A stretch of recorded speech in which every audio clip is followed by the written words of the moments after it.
Can a group of MPs leave their party, avoid losing their seats, merge with another party, and still end up supporting a completely different political alliance? That's a question at the heart of the political storm unfolding inside the Trinamool Congress.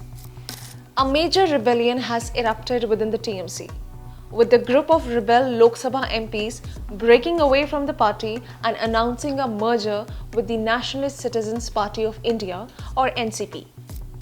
The move has not only raised questions about the future of Mamata Banerjee's party, but has also sparked a debate over anti-defection laws, political strategy, and whether this merger is actually a stepping stone towards the BJP-led NDA. So what exactly is happening? Let's break it down. The rebellion is being led by several prominent TMC leaders, including senior parliamentarians Sudip Bandyopadhyay and Kakoli Ghosh Dastidar. Both leaders have long been associated with the TMC and have held influential positions within the party. Their decision to side with the rebel camp has turned what could have been a minor internal dispute into one of the biggest challenges faced by the TMC in recent years. The rebel MPs claim they are dissatisfied with the party's functioning and leadership. They have argued that their voices were not being heard and that a different political path was needed. But the real attention is not just on why they are leaving the TMC. Rather, it's on where they are going. Instead of directly joining the BJP, the rebel MPs have announced a merger with the NCPI. And that's where the political calculations begin. Many people have asked a simple question. If these MPs ultimately want to support BJP-led NDA, then why not join the BJP directly? Well, the answer to this lies in India's anti-defection law. Under the anti-defection provisions, MPs elected on a party ticket can be disqualified if they voluntarily leave their party and switch sides. In simple terms, directly moving from TMC to BJP could put their parliamentary membership at risk. A merger, however, is often seen as a potential legal route to avoid immediate disqualification, provided it satisfies the conditions laid down under the law. This is why the rebel MPs have chosen the merger route. But this has also triggered criticism, as in an interview given to NDTV, a senior Supreme Court advocate, Mahesh Jethmalani, weighed in on the controversy, arguing that politicians cannot steer two ships at the same time. His remarks were aimed at leaders attempting to maintain one political identity while simultaneously pursuing another political destination. A larger question being raised is whether the merger is a genuine political realignment or simply a mechanism to leave the TMC while retaining parliamentary positions. After all, if the objective is only to merge, why choose NCPI? Why not any other party?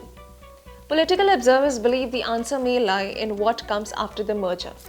The rebel MPs have openly expressed support for BJP-led National Democratic Alliance, leading many analysts to view NCPI not as a final destination but as a political vehicle enabling a transition away from the TMC. Adding another twist to the story, rebel TMC leader Kakoli Ghosh Dastidar has now been elected as the president of the NCPI ahead of proposed merger. Her elevation has now strengthened perceptions that the rebel faction is actively building a new political platform outside the TMC. For many observers, it also signals that a breakaway group is preparing for a long political journey rather than a short-term protest. However, the situation is not entirely straightforward.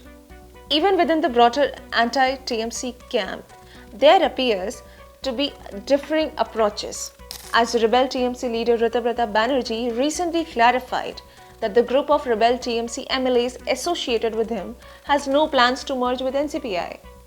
His statements came shortly after the announcement of 20 rebel TMC Lok Sabha MPs merger with the NCPI and support for the NDA.